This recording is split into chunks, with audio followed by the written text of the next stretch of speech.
Hello students, welcome to English class. इस video में हम लोग जो है प्रेजेंट परफेक्ट टेंस के बारे में हम लोग पढ़ने जा रहे हैं और इसमें हम लोग जानेंगे कि प्रेजेंट परफेक्ट टेंस का क्या स्ट्रक्चर है। तो सबसे पहले कुछ बेसिक चीज़ों पर ध्यान दीजिए जिससे कि आप लोग इस टेंस को अच्छी तरह से समझ सकें। परफेक्ट का मतलब क्या होता है? परफेक्ट का मतलब है कि कोई काम पूरी तरह से हो गया है या फिर हो चुका है। ये जहाँ आ गया तो परफेक्ट टेंस में चला जाएगा।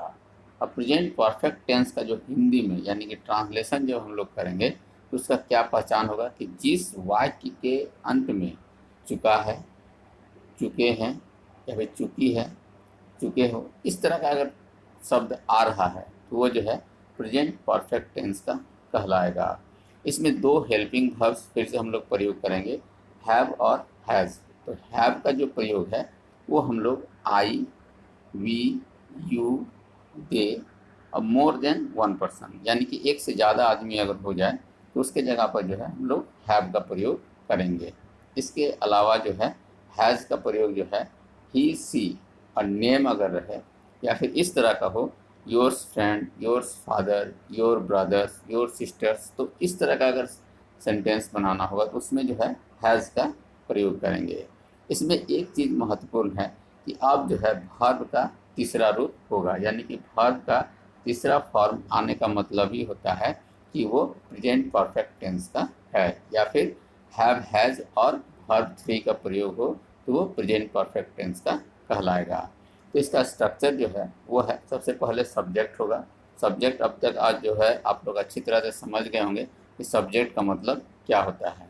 उसके बाद जो है हैव हैज़ का प्रयोग करेंगे यानी कि जैसा सब्जेक्ट होगा उसके अनुसार जो है हम लोग हैव हैज़ का प्रयोग करेंगे। उसके बाद जो है वर्ब थ्री आएगा और उसके बाद ऑब्जेक्ट्स आएगा। अब जो है हम लोग कुछ अफर्मेटिव सेंटेंसेस देखते हैं, जैसे कि I have played cricket, you have eaten food, Ram has gone to school. यहाँ पर देखिए वर्ब का थर्ड फॉर्म्स का प्रयोग किया जा रहा है। ये एक इसका पहचान है और दूसरा है हैव हैज़। ये दो चीज़ अगर हो तो वो जो है प्रेजेंट परफेक्ट टेंस का कहलाएगा। तो ये है अफर्मेटिव सेंटेंस का स्ट्रक्चर। इसके बाद है नेगेटिव यानी कि नॉट का प्रयोग होगा। इसका सीधा सा बात यही है कि इसमें जो है नकारात्मकता का बोध होगा।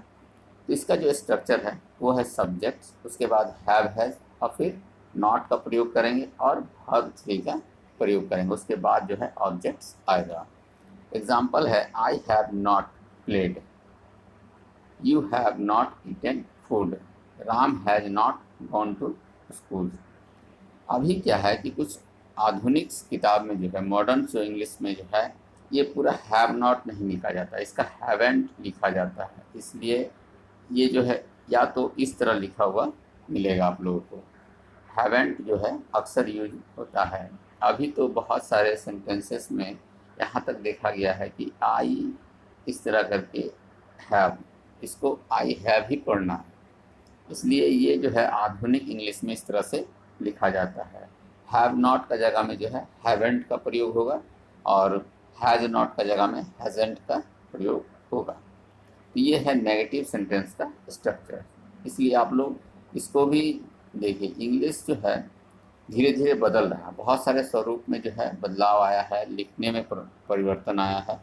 इसलिए नए आधुनिक रूप से किस तरह से लिखा जा रहा है इसको भी ध्यान में रखना है।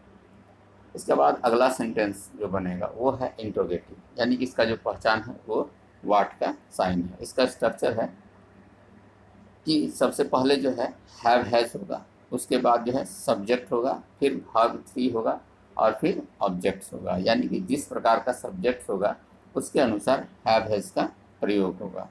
तो have I played cricket, have you eaten food, Ram has gone, have Ram gone to school, sorry यहाँ पर जो है has Ram gone to school होगा, हैज़ का प्रयोग होगा राम के साथ में। तो ये जो है इंट्रोगेटिव सेंटेंस है।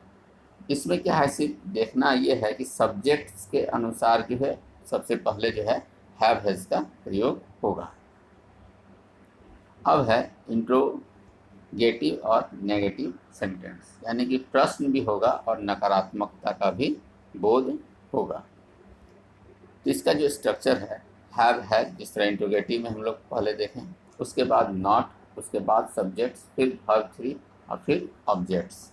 इसका एग्जांपल है have not I played cricket, have not you eaten food, has not Ram gone to school. ये पहले के जो है ट्रांसलेशन या ग्रामर बुक्स में दिया हुआ होता था। अब जो आधुनिक इंग्लिश जो ग्रामर चल रहा है उसमें है कि have I not played cricket, यानी कि नॉट जो हम लोग शुरू में लगा रहे थे वो उठ के जो है सब्जेक्ट के बाद चला जाएगा। Have I not played cricket, have you not eaten food, has Ram not gone to school. तो ये सभी रूप जो है ये दोनों का दोनों सेंटेंस जो है सही है, दोनों में से कोई गलत नहीं है। इसलिए आप जैसे चाहिए उस तरह से सेंटेंस को बना सकते हैं।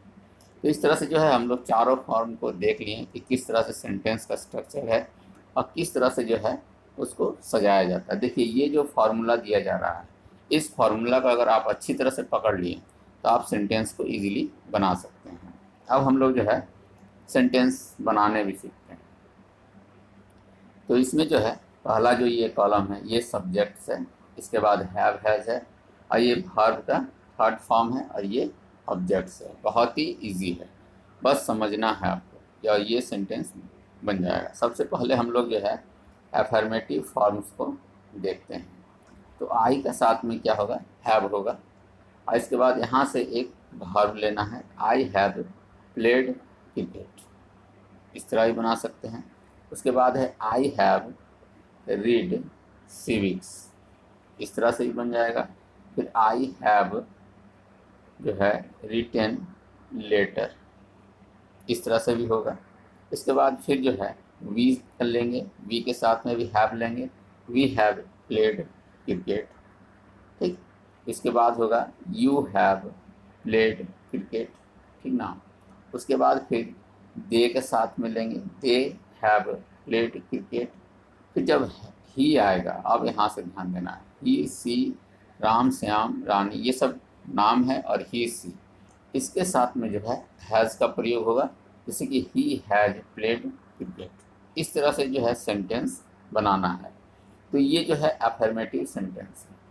आपको जो ये दिया जा रहा है इसको चारों रूप में बनाना है। पहले अफर्मेटिव बनाना है, उसके बाद नेगेटिव भी बनाना है इसी तरह से, उसके बाद इंट्रोगेटिव भी बनाना है, फिर इंट्रो प्लस नेगेटिव।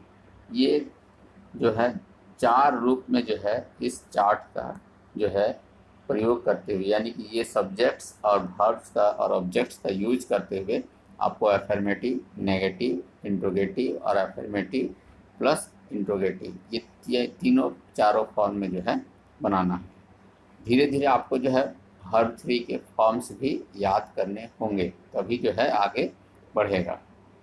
और जो है इस तरह से जो है ये प्रेजेंट परफेक्ट टेंस ख़त्म हो गया, और इसके बाद वाले लेसन्स में जो है हम लोग प्रेजेंट परफेक्ट कंटिन्यूअस टेंस को पढ़ेंगे। Thank you.